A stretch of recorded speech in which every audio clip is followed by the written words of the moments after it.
Attention, everyone. Yeah. Yes, the teacher in me is coming out. Okay, I would like to call this meeting of the Coralville City Council to order. It is October 22nd, 2024. Can I have the roll call, please? Councilmember Knutson. Here. Vogelsang. Here. Wynn. Here. Peterson. Here. Goodrich. Here. All council members are present, as is the mayor, the city clerk, the city administrator, the city attorney, and several other staff in the audience. I would entertain a motion to approve the agenda. So moved. Moved by Goodrich, Second. seconded by Wynn. All in favor, please say aye. Aye. Aye. The agenda is approved. Next item, community comments. This is a time for community members to speak to us about items that aren't on the agenda or items that are on the agenda but are not subject to a public hearing. Each speaker will have 5 minutes, and we do reserve the right to adjust the overall comment time as well as the individual speaking time based on the number of speakers or any accommodations that a speaker might need. So is there anyone that would like to address us this evening? Okay, then, we will move on to our next item. We have a public hearing for Coralville West Part 4, Lot 1. This proposal is for a 4,300 square foot dental building with 39 parking stalls to be constructed on the northwest corner of Merchant Street and Jones Boulevard. And we have our Community Development Director, Dave Johnson, here to tell us a little bit about this project. Thank you, Mayor and City Council. This site is 1.26 acres. The current drive, which is off Jones Boulevard, is going to be removed and replaced with curb and sidewalk, and the drive will be located near the west side of the lot off Merchant Street. This project is located in the west land use area.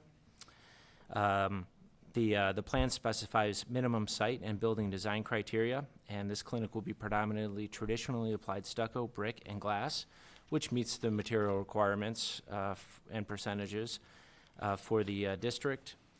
And the overall design will meet the requirements of the plan. The site also meets the parking, landscape, and screening requirements of the West Land Use Area Master Plan.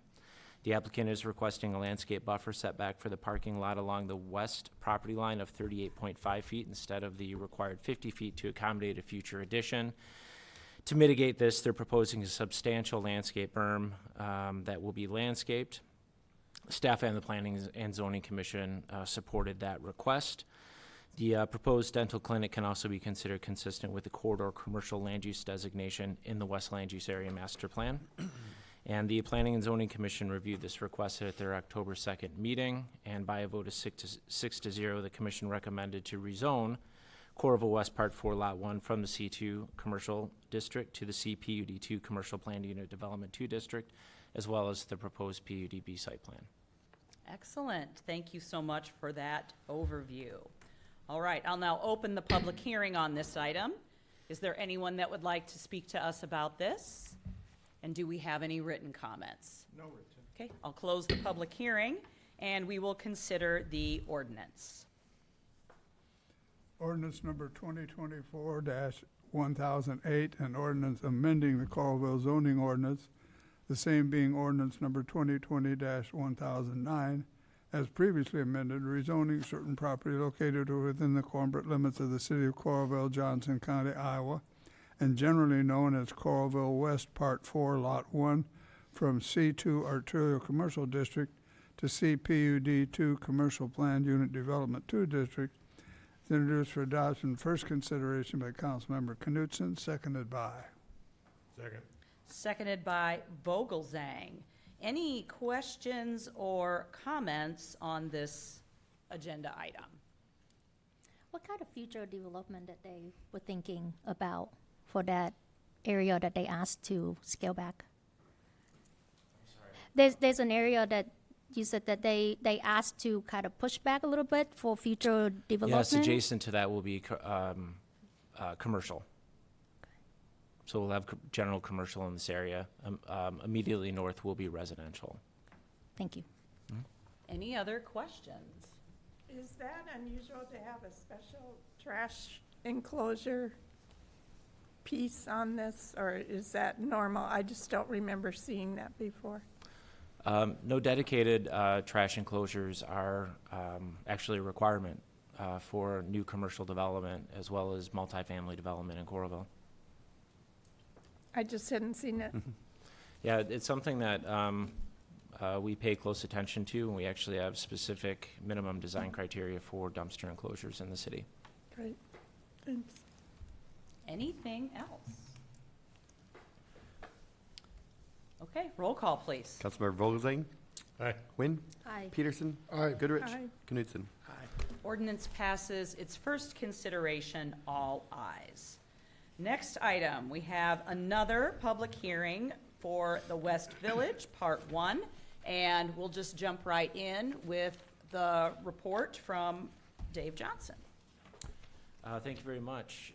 Just for context, on July 23rd of this year, the City Council did review and approve the master development plan for this development. Just to go over that quickly, it's a mixed-use, new traditional neighborhood design. There'll be 450 residential units, 33,000 square feet of commercial space. And there's also a variety of housing options included throughout this development, whether it be townhomes, single-family detached, single-family attached, as well as multifamily units. There's also 3.5 acres of park and open space integrated throughout the development. Part 1 is 7.65 acres. This is located in the northwest corner of the development. It includes Outlot A, which is 1.71 acres, and also serves as the Sedge Meadow and Prairie Park. This will be completed after Part 2. In the interim, it's going to be used as a temporary sediment basin. Doing anything before that would just really destroy any plant material in there. And there will be 24 row house units, 22 single-family detached units. City Council has been provided the proposed elevations as well as the material overview. The private streets, which are Noah and Tommy Lane, will be 27 feet wide, and the public streets, which are Dean's Way and Kenyon Court, will be 29 feet wide. And parking will be allowed on one side of the street during allowed hours. Staff has reviewed the site plan and elevation and finds that they are consistent with the master development plan. Staff has also reviewed the preliminary and final plats and find they conform with the requirements for preparation and filing. And the Planning and Zoning Commission reviewed the request at their October 2nd meeting, and by a vote of 6-0, the commission recommended to approve the PUDB site plan preliminary plat as well as the final plat.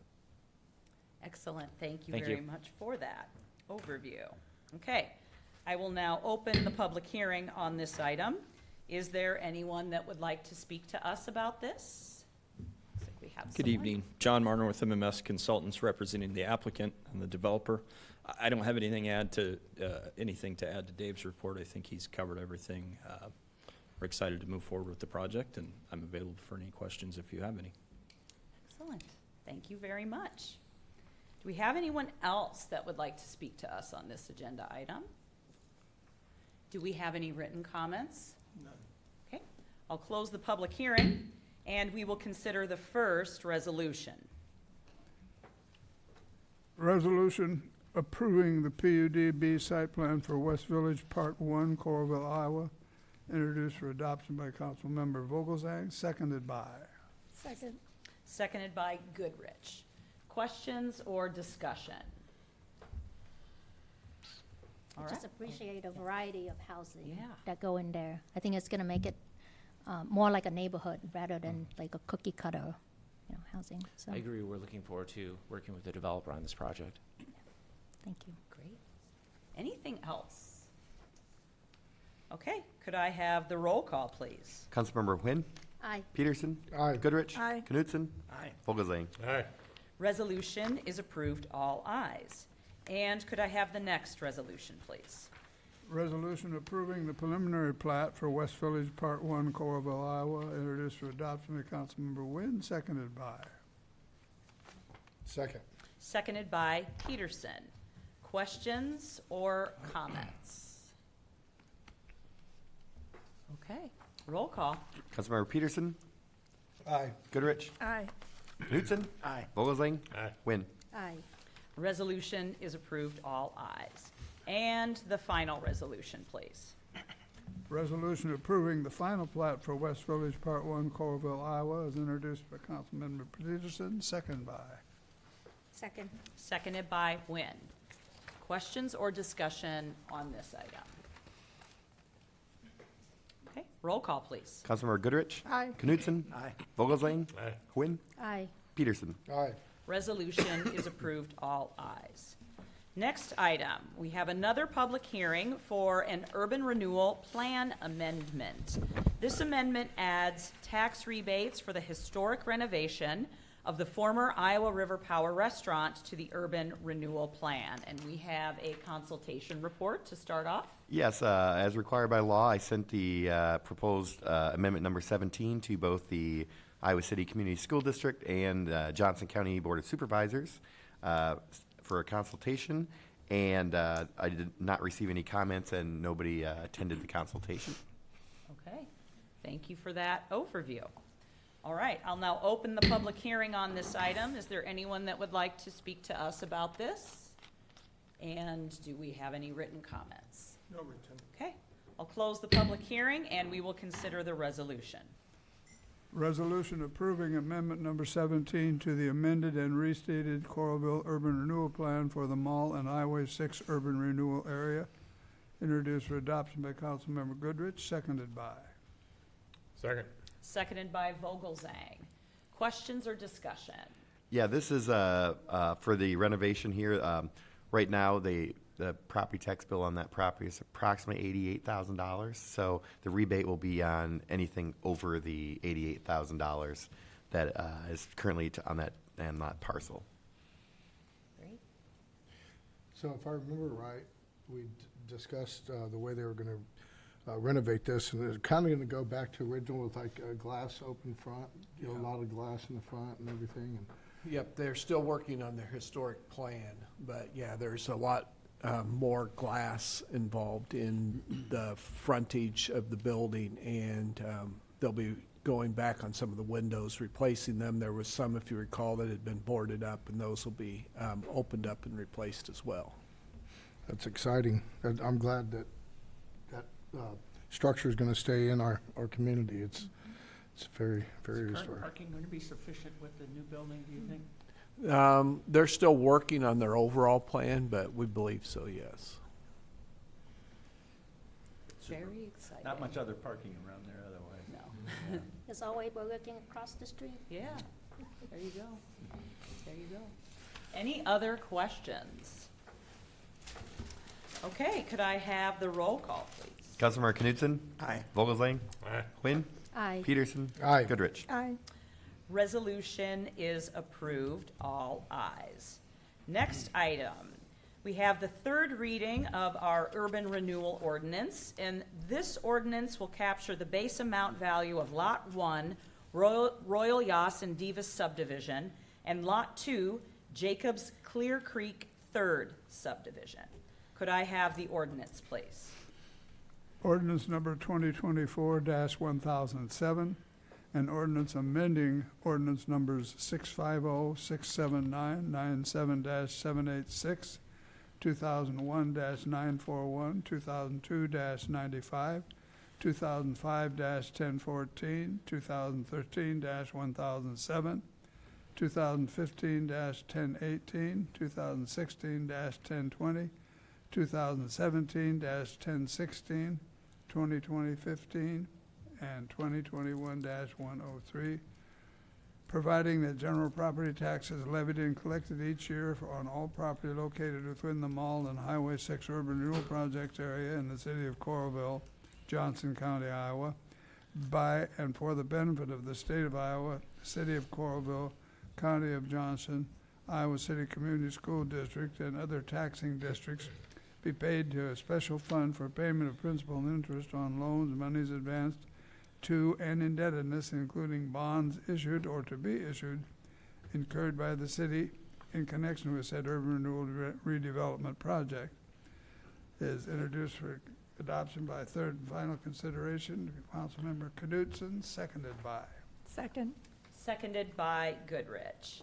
Any questions or comments on this? This is a 20-year. Each of these two properties will be a 20-year collection of the TIF revenues, yes. We have one TIF that's grandfathered in for, Well, we have Or more just the than blighted. one, but there's also, if it was done by for slum and blight purposes, that's unlimited as well. that's unlimited. Where else is our other unlimited? Is it here, downtown? It's, there's part of the 12th Avenue Urban Renewal area and part of the Mall Iowa River Landing. Okay. Any other questions? Okay, roll call, please. Councilmember Vogelsang? Aye. Quinn? Aye. Peterson? Aye. Goodrich? Aye. Knudsen? Aye. Ordinance passes its third and final consideration, all ayes. Next item, Fifth Avenue improvements. This is for the construction of a new hammerhead turnaround and drainage improvements at the north end of Fifth Avenue. And the public hearing for this item will be on November 12th, 2024. Could I have the resolution, please? Resolution setting the public hearing on plans, specifications, estimate of cost, and form of contract for the Fifth Avenue North End improvements, introduced for adoption by Councilmember Vogelsang, seconded by. Second. Seconded by Wynn. Questions or discussion?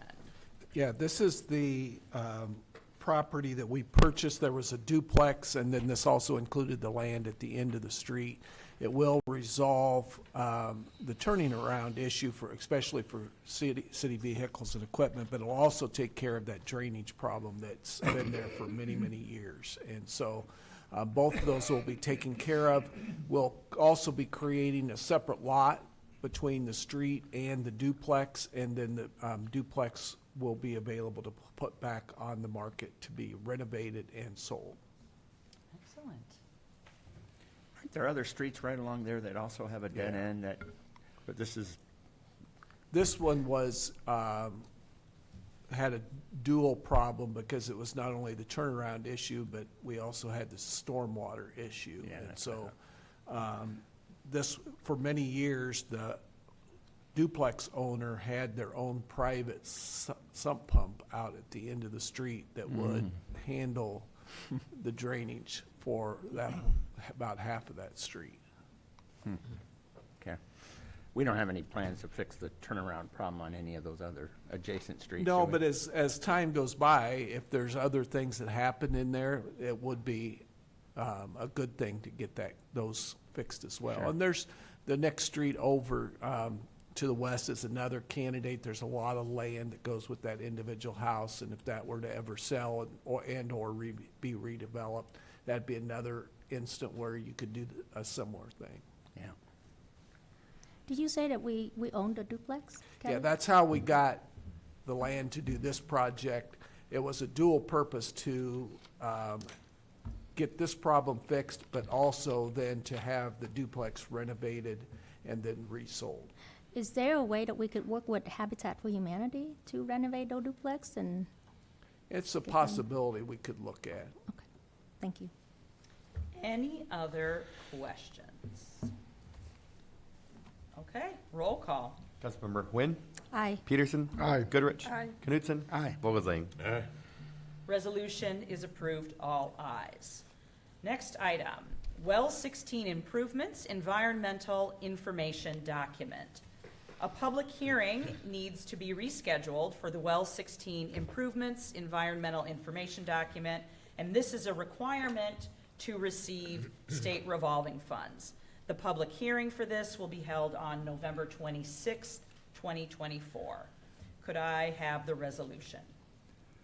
Resolution resetting a public hearing on an environmental information document and directing published notice of the same, all for the Well 16 improvements, introduced for adoption by Councilmember Wynn, seconded by. Second. Seconded by Peterson. Questions? Discussion? Okay, roll call. Councilmember Peterson? Aye. Goodrich? Aye. Knudsen? Aye. Vogelsang? Wynn? Aye. Resolution is approved, all ayes. Next item, technical services proposal. This proposal is for technical assistance and services for an upcoming goal-setting session of the City Council. Could I have the resolution, please? Resolution approving a technical services proposal with the East Central Iowa Council of Governments for the City Council goal setting, introduced for adoption by Councilmember Peterson, seconded by. Second. Seconded by Wynn. Questions? Discussion? looking forward to the goal setting, that's for sure. And I would just say that we have this scheduled for December 3rd. And if anyone would like to email us with ideas or suggestions, please feel free to do that, and we can discuss those ideas in our goal setting session. Any other questions, comments, or discussion? Okay, roll call, please. Councilmember Goodrich. Aye. Knutson. Aye. Vogelsang. Aye. Quinn. Aye. Peterson. Aye.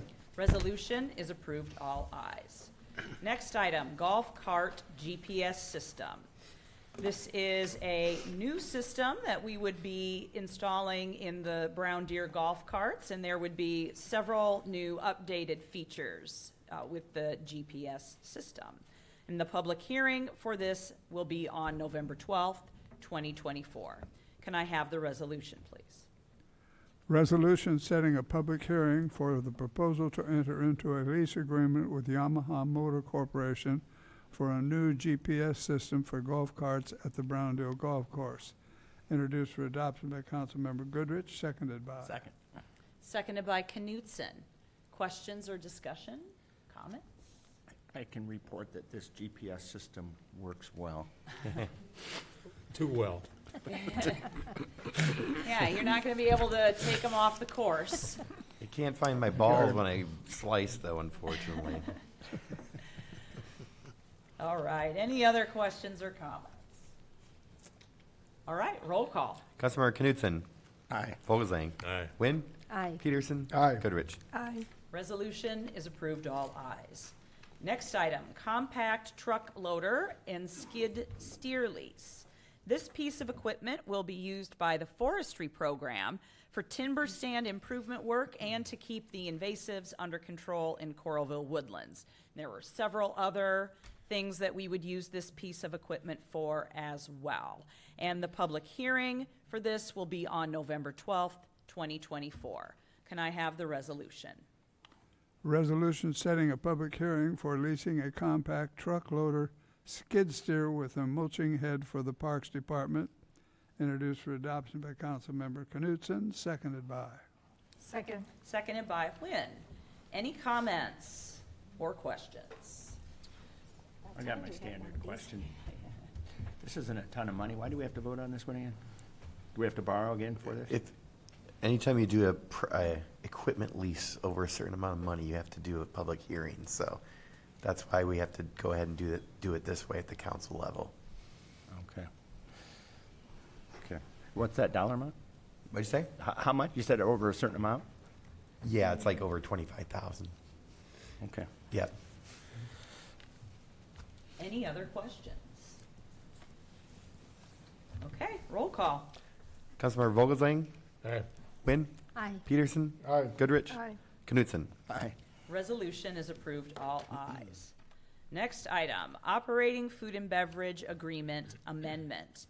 This extension of the Brown Deer Golf Club food and beverage agreement is for the period of January 1st, 2025 to February 28th, 2026.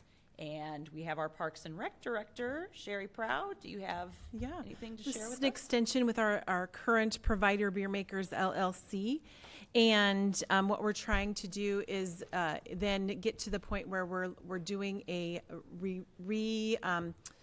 request for proposal every 5 years. So what this will take us up to is next early in the fall, late August, early September, request for proposal will go out. Hopefully have something in front of you in late October, early November, so that either they would know that they, after February 28th, 2026, they would continue on, or that a new provider would be coming in the door. And just kind of part of that, establishing a good, I guess, cadence of when we release those requests for proposals every 5 years. Great. Thank you for that overview. Could I have the resolution, please? Resolution approving amendment number 1 to the food and beverage agreement at Brown Deer Golf Club with Beer Makers. Introduced for adoption by Councilmember Vogelsang, seconded by. Seconded by Knutson.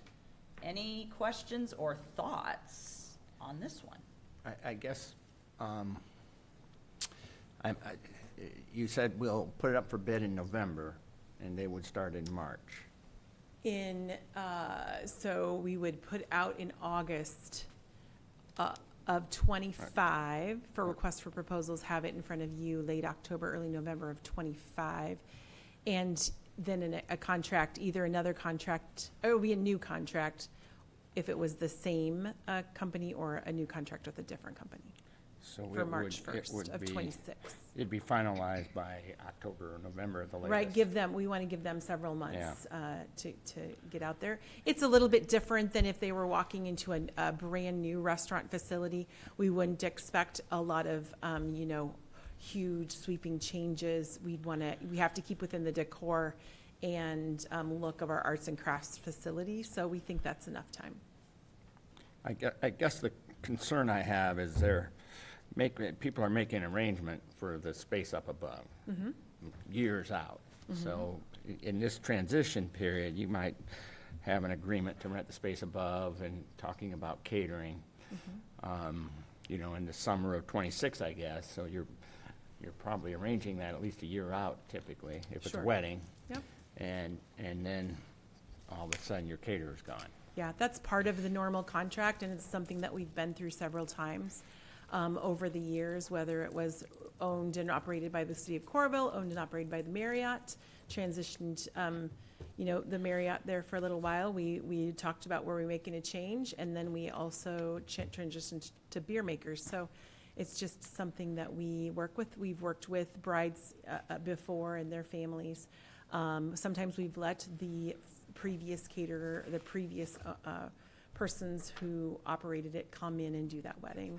And sometimes it's a smooth transition, and they do the caterer that's there. Okay. In the contract they sign, it's clear, though, that there could be a transition. Could be a transition. Okay. Peaceful transit. Any That other would be good. questions or comments on this agenda item? All right, roll call, please. Councilmember Quinn, Aye. Peterson, Aye. Goodrich, Aye. Knutson, Aye. Vogelsang. Aye. Resolution is approved, all ayes. Next item, intermodal access control equipment. This project is for replacing and updating the access control equipment and cameras at the intermodal facility so that they will be compatible with the existing equipment that is used in other city parking facilities in the Iowa River Landing. Could I have the resolution, please? Resolution approving an agreement with Parking, Inc. for the Intermodal Parking Equipment Project, introduced for adoption by Councilmember Nguyen, seconded by. Second. Seconded by Goodrich. Discussion or questions or comments? Okay, roll call, please. Councilmember Peterson, Aye. Goodrich, Aye. Knutson, Aye, sorry. Vogelsang, Aye. Quinn. Aye. Resolution is approved, all ayes. And we have our next resolution, and this would be a proposal from Girard Electric, and this would be for the project cabling. Could I have the resolution, please? Resolution approving an agreement with Girard Electric for the Intermodal Parking Equipment Project, introduced for adoption by Councilmember Peterson, seconded by. Second. Seconded by Quinn. Any comments or thoughts or discussion? Okay, roll call. Councilmember Goodrich, Aye. Knutson, Aye. Vogelsang, Aye. Quinn, Aye. Peterson. Aye. Resolution is approved, all ayes. And finally, we have our last resolution for this agenda item, and this is a proposal from A-Tech Freeman, and this would be for the monitoring cameras. Can I have the resolution read, please? Resolution approving an agreement with A-Tech Freeman Security for the Intermodal Parking Equipment Project, introduced for adoption by Councilmember Goodrich, seconded by. Second. Seconded by Peterson. Questions, thoughts? Okay, roll call. Councilmember Knutson, Aye. Vogelsang, Aye. Quinn, Aye. Peterson, Aye. Goodrich. Aye. Resolution is approved, all ayes. Next item, we have an amendment to the license agreement with Scratch Cupcakes in the Iowa River Landing. And, let's see, this tenant has exercised the second option term to extend the lease for 18 months, and this would go until July 31st, 2026. Could I have the resolution, please? Resolution approving amendment number 4 to the Iowa River Landing license agreement with Scratch Cupcakery at Iowa City, Iowa River Landing LLC, introduced for adoption by Councilmember Knutson, seconded by. Second. Seconded by Quinn. Any questions or comments? They've been there a long time. Are they one of the original tenants Yep. down there? Yep. How long? Is it 2013? Yeah. That's great. We're doing pretty well. They sure Yep. are. They sure are. That's for sure. Any other questions or comments? All right, roll call. Councilmember Vogelsang. Aye. Quinn. Aye. Peterson. Aye. Goodrich. Aye. Knutson. Aye. Resolution is approved, all ayes. And next, we have targeted goat grazing. So this is a request from a community member, and they are allowed to petition the council to ask for permission to have goat grazing on their property, and we can grant that authorization.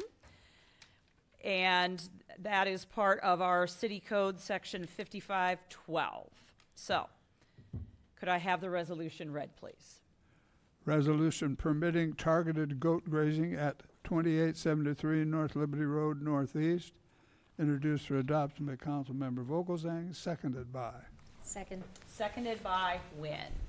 So initially, I had thought, when I saw this on the agenda, I wondered if, before I looked at the rest of the packet, I wondered if this was for the west land use area. Because hadn't we talked about doing some goat grazing out there at one point, Sherry? In the west land, is that still? Future. Yeah, that'll be a while though. Right. Yeah. We're not ready to get our own herd of goats. Okay. Good to know, good to know. Are there any other questions, comments about this agenda item? Looks like it's right near our Forever Green extension. Is that going to interfere with that at all? I assume not. Well, it's for a limited time period, first of all, and Okay. it's on their private property, so it won't. Yeah. Yeah, it's around their pond that's right there, the wooded area. And would that be north or south of where that road will eventually go? Be north of A little bit north. where the road will go. Okay. It'll only be for 9 to 15 days. That's how long it takes Oh. for the goats Yeah. to do their work. Oh, okay. So, yeah, I it's, missed that. okay, any other questions or comments? Are the goats leased? Yes. They are, Yep. yeah, Interesting. yeah. They are amazing cleaner. They eat everything. Yeah, they do eat everything. So FYI, everyone, Are they fenced in, I assume? Yes. That's part of our agreement, I assume. right? Yeah. It's okay, Mike, if you bike and you see a goat, just there you go. come back to. Okay, I'm allergic, you know. to goats? All right. I'm allergic to everything. Okay, with that, could I have the roll call, please?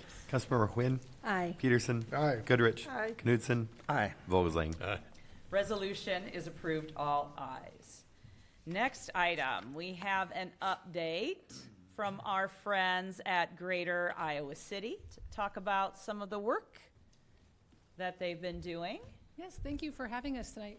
Should I go and, can I advance slides over Yeah. here? Yep. So,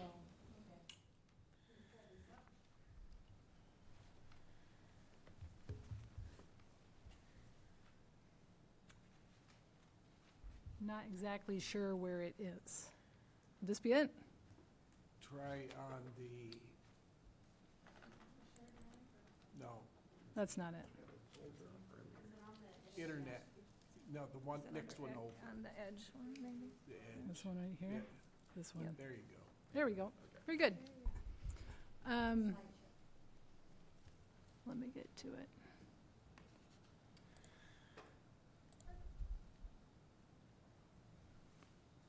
All right, can everybody see that? Yep.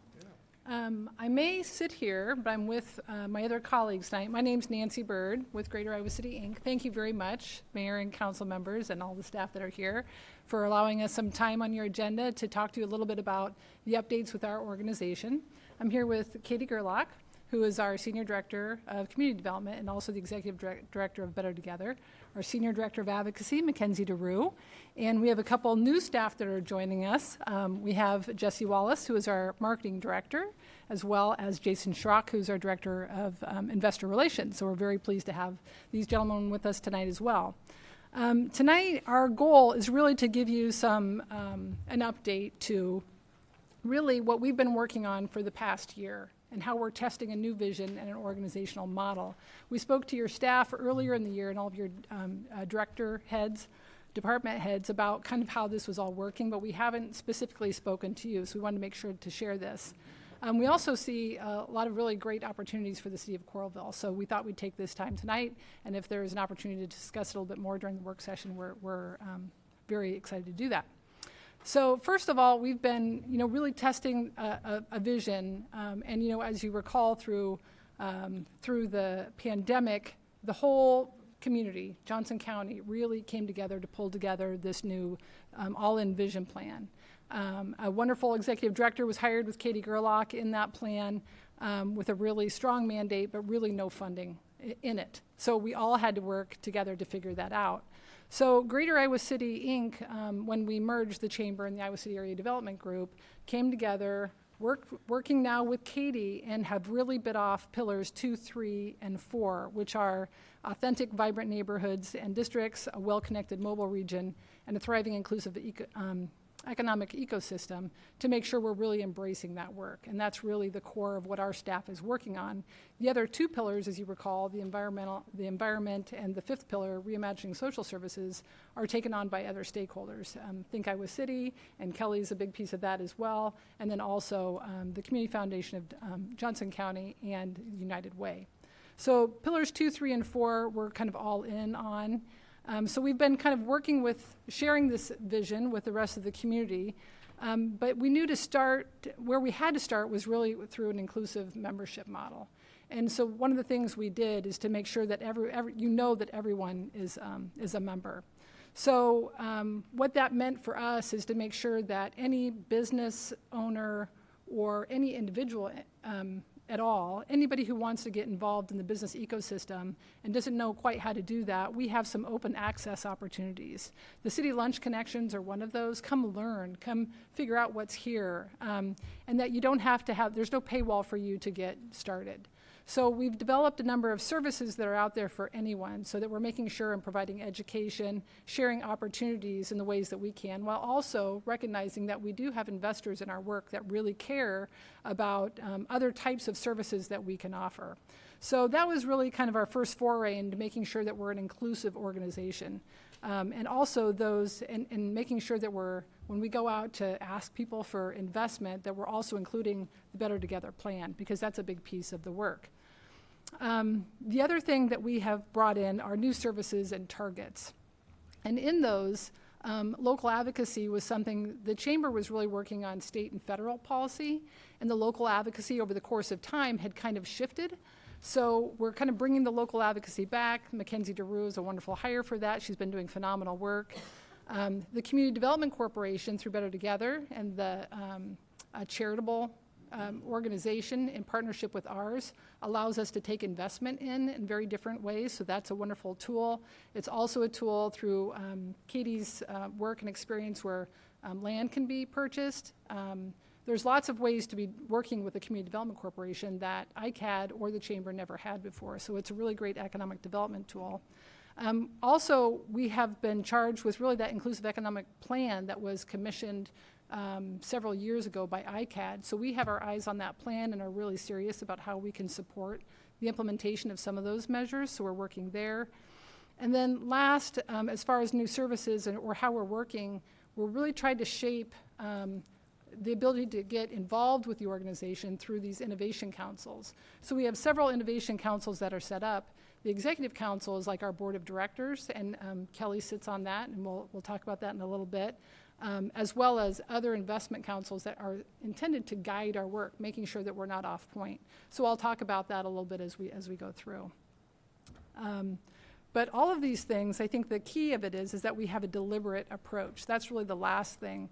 And that we really do have kind of a viewpoint or a perspective of how we're going to do this kind of work. And that really is trying to make sure that it's place-based. So we're talking about real places within the county. It doesn't mean we won't have initiatives that are more broad, but that a place-based strategic and collaborative approach, public-private, where we're working with both jurisdictions and private industry to partner on these things is a key piece of what has changed. We like to say we're data-driven, and we've invested in that. We have a wonderful new hire with Evan Doyle, who's working on a huge data set that I'll talk about in a second. And that we're prioritizing retention to make sure our current companies feel good here and that we can grow them. It's like an easy thing to do over attraction, although when companies come in, we want to make sure that they feel welcome here. So we've got a number of ways to kind of move through the work that we have and that we can share with others to make sure that not everything is going to be on our list or can be, but these things will help guide our work. And we certainly like to say that we have a bias towards action. You can do a lot of things that you know that are in front of you, or you can wait for the big thing, and we like to keep things moving, so we hope that that's a promise that we live out. The place-based approach element of our work is really, it is data-driven. There's a lot of precedents for this, so it's not something that we're jumping into that's like new. Brookings Institute is a wonderful think tank that provides a lot of research basically is both respected on the conservative and the liberal side. So it provides us a really good base for like where should we go from here to stay really relevant. And with the place-based economic development, there's the city of Coralville works on this smart growth, right? Being efficient with where we're placing new growth. And through the power of 10, if you've ever heard anything about that, but a good region or a county has 10 great places, and in each one of those 10 places are destinations, and each one of those, and there's 10 places within that. So when you kind of live some of these things out, we can start to see where there are opportunities throughout the county. And in the past, we've looked at, Newman Munson did this nice report for us several years ago. They had a graduate student that looked at 15-minute cities, and there's actually an app for it. So they took that app and they applied it, and it has criteria for a 15-minute city or a 15-minute neighborhood or whatever you want to call it. The criteria for all these places that they found are dense living, there's a place to work, there's some commerce there, there's maybe a health clinic, there's an educational, some sort of school, and some entertainment or cultural entity. And so they kind of map these across the county, as you can see here. And the peach are the circles with the peach are potential. Like there's a few of those assets there, but not all. The blue really shows where they're already there. So those are places that we haven't really marketed or built on that could be much more. So the opportunities that we've kind of seen through Coralville that are kind of listed up here, we'll talk a little bit more about that, but we've been trying to narrow down what the opportunities are for us in our organization to really focus our work. And Katie took that 15-minute city study from Newman Munson and asked University of Iowa employees or students if they would study this using GIS. So they came out, this is a map of Iowa City and what they found, but the point of this, to share this, is that we have all these wonderful students in the area that can help us with our work at the university that really want to help explore some of the opportunities that we have where we can work together and kind of use those partnerships. The other thing about looking towards these strategic areas that we can put more investment in is that we also have this Crandic short line rail as an opportunity to focus where we work. So we'll talk a little bit more about that, but this is an old rail line that is here, and it's kind of a marvelous, wonderful asset that isn't heavily used. So with this approach, how do we get there? We have to work with you all and make sure that we're sharing our work, but that we're engaging the community through forums, we're sharing opportunities with the stakeholders that come to us, and that we're really calling business owners in and getting people excited about shaping their own community. I mean, what we've heard a lot about from the business community is how much they want to get involved and they want to support really the community that they love to live in. And everyone, we've got a lot of excitement around that. People really, really love this area. So we want to use that as an asset, like put people to work. If you want to get to work, this is how you do it. So there is really strong precedence for a model that looks at strategic investment districts. And Invest Des Moines, we took a good field trip over there. Ellen was with me, and we had Danielle Spitzman from the city of Iowa City. We went to Des Moines and looked at how they utilized the strategic investment districts there. And they basically, theirs was more residentially focused, but they had 4 neighborhoods that they looked at. And they really targeted, they have lost funding that they use to funnel into these areas and support housing. Some of it, the majority of it was attainable housing, but there was also other kinds of housing to make sure that they're really investing in neighborhoods that needed support to keep them stabilized. What was that funding, sorry? The local option sales tax. Oh, okay. So, and each one of those special investment districts had a very different program. So it's a flexible way of looking at different emerging neighborhoods and supporting them. This one in particular that they had, this is just an example, but that you can have a commercial or business program as part of that program. So we've got a nice partner in Des Moines that is already using a tool to really look at place-based economic development and helping support emerging neighborhoods. So all of this work that we're going to talk about in a few minutes is really, it's driven by councils. So we have the Executive Innovation Council. So you'll see Kelly Hayworth is on there. Dr. Denise Jameson with the hospital is there, along with our other city managers from North Liberty and the city of Iowa City. We have Mid-American Energy, Catherine Kunert, who sits in Des Moines. Jenny Wunderlich, if you know her from PSE Distribution. We have our bank presidents, Lisa Schillany from Hills, and then Todd Means is our chair this year. And we've just got really good stakeholders, but it's a much smaller council, so they're a little more nimble in making decisions and moving things along quickly, which is really great. So to be successful, we think that we really need to make sure that you all feel like we're kind of an extension of your economic development staff, and that there's a lot that we can do with the network that we have set up. So we really want to do what we can to help convene those meetings or bring stakeholders together to help support the growth of Coralville. But we've got all kinds of opportunities to do that. I'm going to turn it over now to Mackenzie DeBrew, and we're going to each talk a little bit. I wanted to share also Mary Willie, for those of you who know her, she was going to come tonight to present part of this, but she's broken her arm. So I'll fill in for her, but I'm going to call Mackenzie up. And if you want to sit here or, sure. Yeah, and I'll just swap in and out. So Mackenzie's going to talk a little bit about advocacy and how it works. Good evening, everyone. So in my role, I have oversight of our advocacy priorities, but also of our leadership programs, because we really feel that a major component of advocacy in our community is creating that next generation of community leaders who will fill roles like these someday. So I'm going to talk to begin with a little bit about those programs.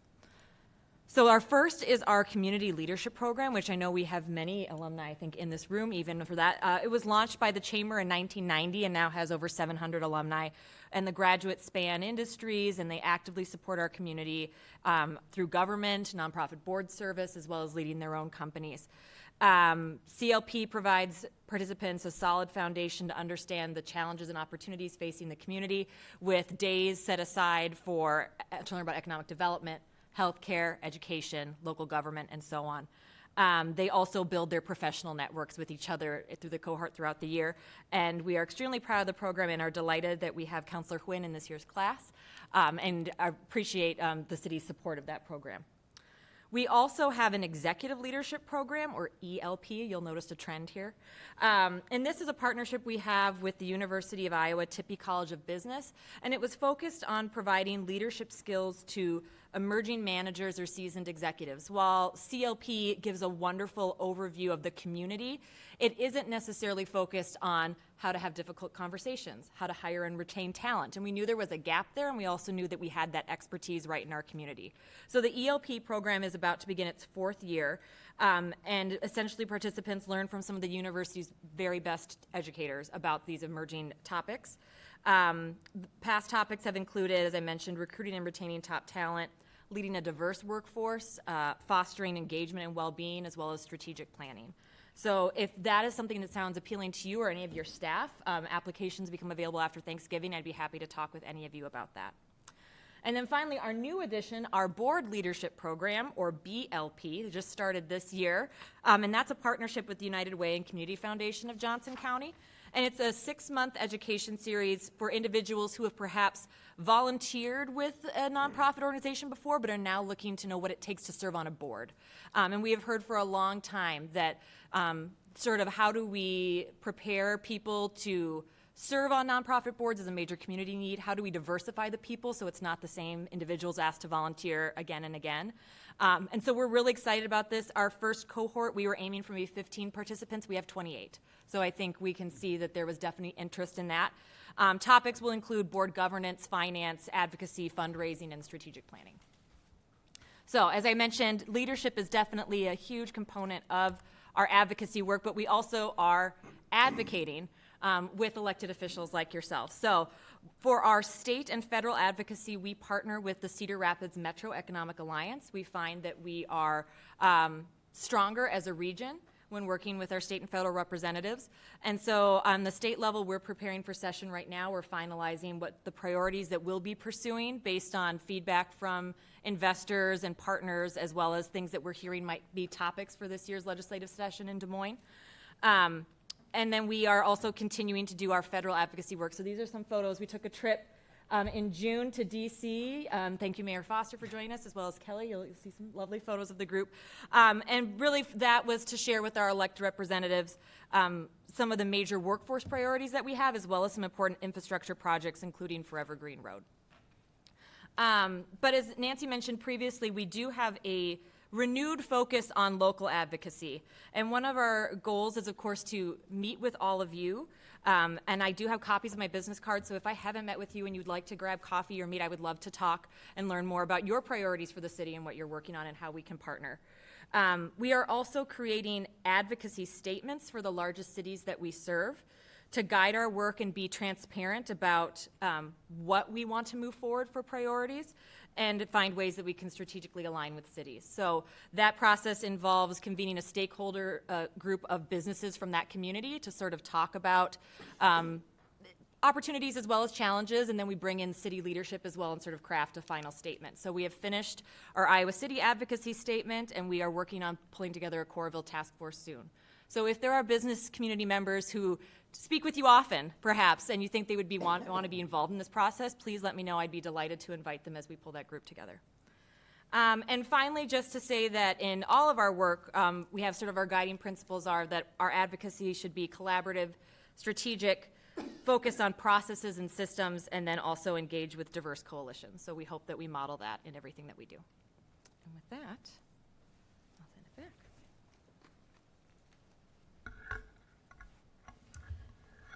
Thank you, Mackenzie. And for many of you who knew or know Austin Corns, he's transitioned to the University of Iowa, and he did a lot of economic development liaison work for ICAD and then Greater Iowa City, Inc.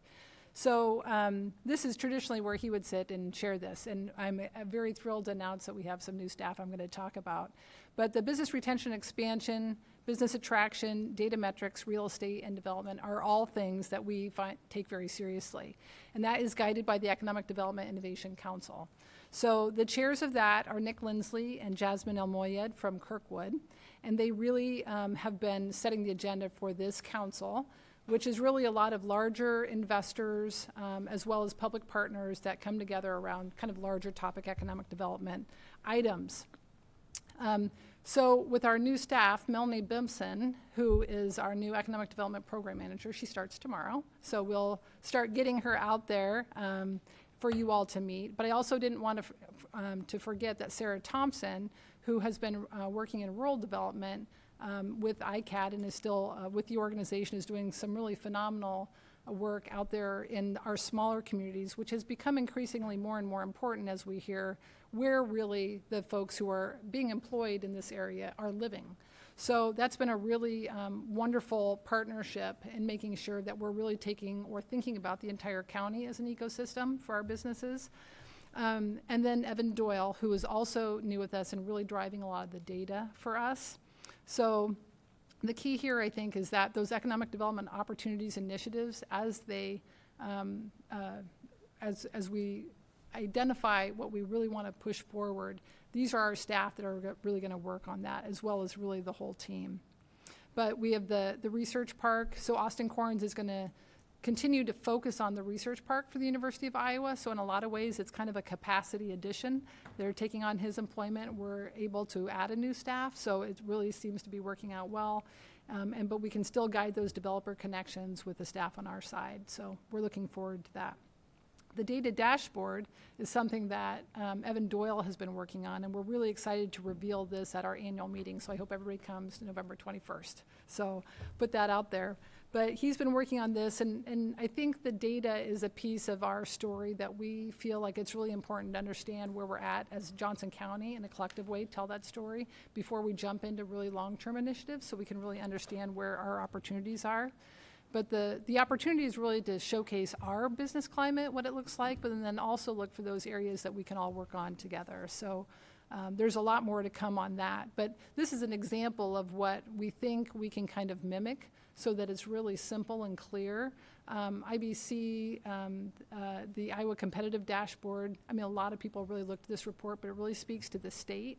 And even when we're talking about the larger region, the 7-county region, even that looks a little bit different when you average it out. So we really want to understand what Johnson County's data looks like so that we can focus in on what we can do here, right here at home. Business retention and expansion, those business success surveys are really critical, and meeting with all of our larger companies to make sure that we're kind of hitting the mark with them and that we're retaining them in our area is another piece of the work. So that continues. And then last, to make sure that we really have strong metrics and really rethinking this. This is kind of last year's KPI. And so what we'll have moving forward for the following year will look very different. But these are really important things that have been supported in the past through ICAD. Now I'm going to put on my Mary Willie hat. I am not her. But she is leading the business support and innovation. We have a council around business support as well. And that council is led by Joni Truster of the University of Iowa and Jenny Wunderlich of PSC Distribution. Jenny will be our chair next year. And so they are really looking at talent attraction and retention initiatives, making sure we have meaningful connection for those businesses and inclusive economic development opportunities. So workforce development, we have a talent attraction marketing campaign that we are the liaison or the participant with the state. So if you've heard of This Is Iowa, that's something that we're working on. We're one of the 20 communities that are participating in that statewide program. Last year we had a summer intern program, so we'll look at next summer. And then Welcoming America is something that Katie's been really intimate with, as well as Evan Doyle, to get out and make sure that we're welcoming people here. We're providing business resources, and really the goal here, I think, we've heard this in the past, like for the city of Coralville, we really want to make sure that you have an opportunity to share when businesses reach out to you all to say, we invest in you by investing in Greater Iowa City, Inc., to make sure that business climate is really strong and healthy, and you have places to connect with your public leaders and really understand what's happening in Coralville. So we really want to make sure that we're promoting really the wealth of business resources that we have here as well, and that we're building that inclusive ecosystem. So with support of the city of Coralville, we've invested in some new furniture at 808 Fifth Street, which has been a really nice focal point. We're going to start promoting more and hosting more events there. We've got to get some new paint on the walls, but we've changed a little bit of the leasing in there so that we can use the active center part for more events. We're hearing people want to stop in and host meetings sometimes, so this space is changing and really working well for us. We have lunch, and I think everyone's familiar with the city lunch connections, but that remains an important part of our work. And then also making sure that we have ways to really work with industry clusters. We have a new HR circle that's meeting. That's been really informative in helping share what's happening out there in the community with the business community. And a number of other events that help support the entrepreneurial system to make sure that we have, 1 Million Cups is hosted at Merge. We have business startup speakers that we have. There's a number of things that with a partnership with JPEC that we continue to support. So with that, I'll turn it over to Katie Gerlach. And I'm the last one, so we'll end with the fun stuff. Community development and Better Together 2030. So I'll talk mostly about Greater IC's community development work, but I did want to acknowledge Mayor Foster is on the board of the BT 2030 Community Development Corporation, meeting on Thursday at noon. And we have really been able to integrate our services because of this coalition. So we are guided by the Community Development Innovation Council. Ellen Hobble sits on that council for the city of Coralville and helps guide our work. We've been working on strategic investment districts, continuing to cultivate public-private partnerships and supporting different affordable housing opportunities, and really talk about how can we get federal, state, and local funding opportunities to expand our work across the area. So I claim Evan in our community development staff as well. We just hired Michael Chen as our community development program manager. He will be leading the Child Care Solutions work group full-time, funded by the City of Iowa City, Johnson County, and Greater IC collaboratively, and so we're hoping we can really expand that work beyond 2026 with his leadership. We work on community development opportunities and initiatives that come up, livability, childcare, mobility, welcoming America, and data through quality of life, key performance indicators. So in terms of livability, you'll see that we've been working on affordable housing experimentation and field trips. Some of you came along with us to Muscatine to learn about 3D housing, 3D printed housing, and the future technology there. And it's still in its infancy, we learned. Luckily, Muscatine learned it first so that we didn't have to go about all of that ourselves. But we know that, Nancy reminds me, there's a difference with the cutting edge and the bleeding edge. And so we're trying to push the envelope here. And know that we can often experiment and take risks where the private market can't. And so we're trying to help our community see what is possible. We're also developing the Family Resource Center with the help of United Way and the Community Foundation of Johnson County, and really looking at how to deliver human services differently. And then looking at strategic investment districts, which we'll talk about here. We met with your city staff this past, about a month ago, and really put eyes on what could we pick for a Coralville Strategic Investment District. And we have selected the 5th Street corridor. So this circle is probably a little too far to the east. We'd like to put the center point probably more at about 808 5th Street, actually, to include more of Gather, Iowa, the river landing, and where IRP is, as you were talking about today, and really working on the 5th Street corridor. Child Care Solutions, some of you I talked to about this yesterday at the joint entities meeting, so I won't repeat myself, but just know that we're working hard to expand this program. We have given, at the end of FY24, we had got $498,000 in investments in childcare, impacting over 174 childcare workers. In terms of mobility, we worked with the Trip Connect grant program in the county and sat on the BRT transit study as a stakeholder. And we've been really pushing hard since the summer in looking at what could be possible on the Krandic line with Pop-Up Metro. We've taken field trips out to Pennsylvania and held over 12 stakeholder sessions educating the community about thinking differently about transit in the corridor. A couple of pictures there for you. Kelly drove the train in Pennsylvania. Ryan heckled him from North Liberty all throughout the cars. But, it was so nice. You can see right behind Kelly there's a picture of, it says City of Coralville, Iowa behind him, and he's just catching the train. And so they really helped us kind of imagine ourselves in these cars, which was fun. Some potential stops there on the map and the group that we took. So I know that we went through a lot and you guys have kept your attention for all of us, but we want to make sure we answer any questions and maybe during your work session dive into that strategic investment district if you have any further questions about that. Excellent. Thank you very much for that overview, and thank you for all of the work that you do. Really appreciate it. Okay, we will continue this discussion during the work session. All right. With that, I would entertain a motion to approve the consent calendar as presented. So move. Moved by Wynn. Could I get a second? Second. Seconded by Vogelzang. Could I have the roll call, please?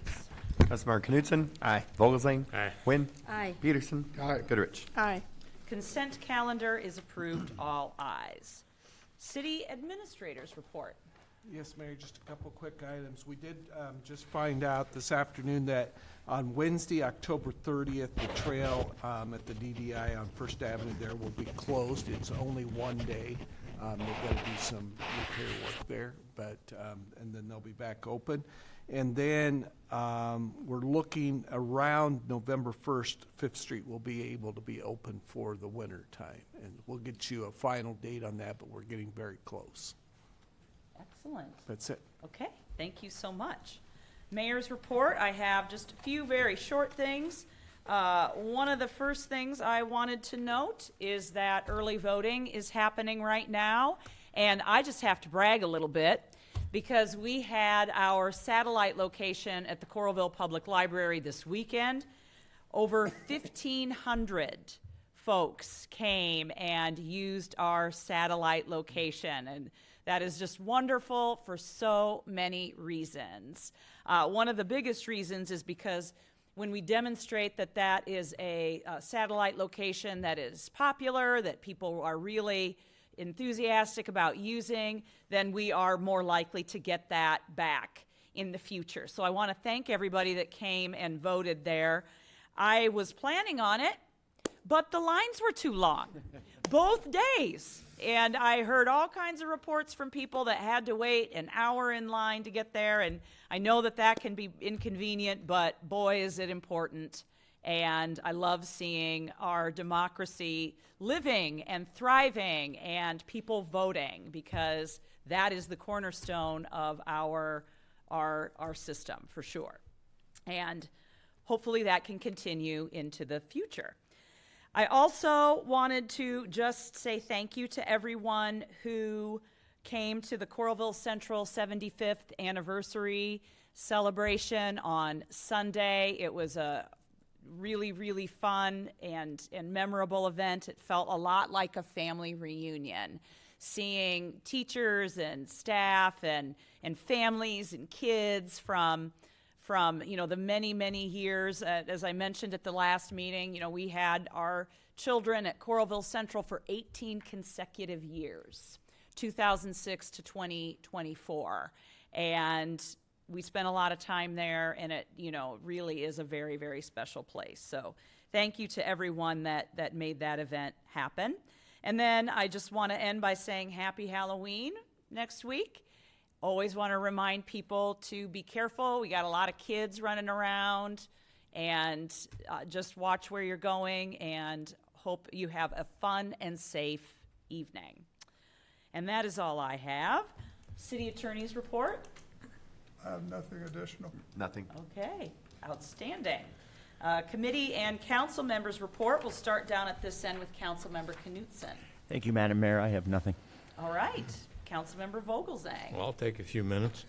The Veterans Memorial Dedication Ceremony that had to be moved indoors because of the wind that day, but it was an excellent ceremony. It was very touching, and it's a great addition to our community. Last night was the commission meeting for Parks and Rec. And Sherry, I'll just make a comment here about back in June it was when they had the upcycled throwdown, and there were funds to be designated to houses into homes, which is a wonderful organization. Presented a check to houses into homes last night, and that was a great donation. So, great organization. The Iowa City Association of Realtors hosted a class this morning, which was an excellent class. I'm a certified instructor for teaching safety classes to realtors, but this particular class was on conflict de-escalation, and there's two officers, Officer Mike Peterson from the Coralville Police Department and Officer Alton Poole from Iowa City, or the University of Iowa Police Department. My hat is off to them, and I want to extend my congratulations. It was an excellent, an excellent presentation. Even from my background as a safety instructor, and also from my years as a paramedic, but this presentation gave me a whole new perspective on just dealing with people and everything. The conflict de-escalation was a phenomenal class. So I extend my thanks to Officer Peterson. And then yesterday at the joint entities meeting, again, the days of, I reflect back on my days as a paramedic years ago. Johnson County Ambulance was an excellent organization then, but we just ran calls. And now, hearing the presentation from Fiona Johnson yesterday, and everything that Johnson County Ambulance has expanded and is involved with, it just amazed me. All the involvement in the community and their expansion, and in particular, the promotion of the AED program and the Pulse Point, which is an app that everybody should download, and everybody should learn CPR. I'm going to repeat that. Everybody should learn how to do CPR. Pulse Point is an app that is location-based, and if you activate it and it's turned on, if anyone has a medical emergency within a quarter mile where you are, you'll be notified and hopefully respond to provide some aid and care. And also, if we can get more AEDs in the community, let's do it. Let's do it. I'm all in support of that. Lastly, you mentioned United Way and the support that the community has. I would be remiss if I did not talk about a major fundraiser that United Way has coming up on Thursday night, which, by the way, is chaired by my lovely wife, Anita. Their goal is to raise $50,000, and they're already close to 60% of their goal. And it's not just about purses, which I originally thought it was.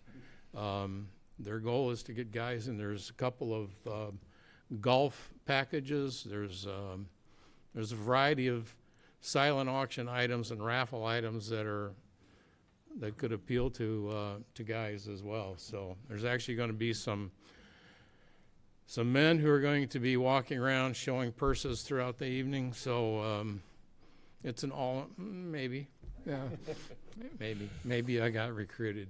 But that's Thursday night is the big event. It's at the Graduate Hotel. So, and there's still opportunities to buy tickets and get involved in the raffle. So that is all. Okay, thank you. And I do have the Pulse Point app downloaded on my phone, so that's a really, really great program for sure. Okay, Councilmember Nguyen. I have nothing tonight, Madam. All right. Councilmember Peterson. Since I haven't been here for a little while, I got throw out a couple of, not too much, but yeah, I too attended the commemoration of the new Veterans Memorial, and that was very nice ceremony. Even though we were cramped in that building, I was very impressed by the general's memory about all the wars. That was pretty impressive to me. And then, Later on that day, we attended the Coralville firefighters annual chili cook-off, or chili supper. And that was very well attended. I got my fair share of chili and chicken noodle soup. Also, I just wanted to mention, I know you guys, I have mentioned here before about the Foundation for the Trades that I sit on the board with, and we have done a couple fundraisers out at John Deere with the help of J. Dunn Construction. We just released our first grant, $7,000 to seven different school districts. There are seven counties, areas, 34 school districts. This is our area that we encompass. 7 county area, 34 school district, totaling 81 junior high schools, senior high schools were invited to submit their grants to the foundation, and we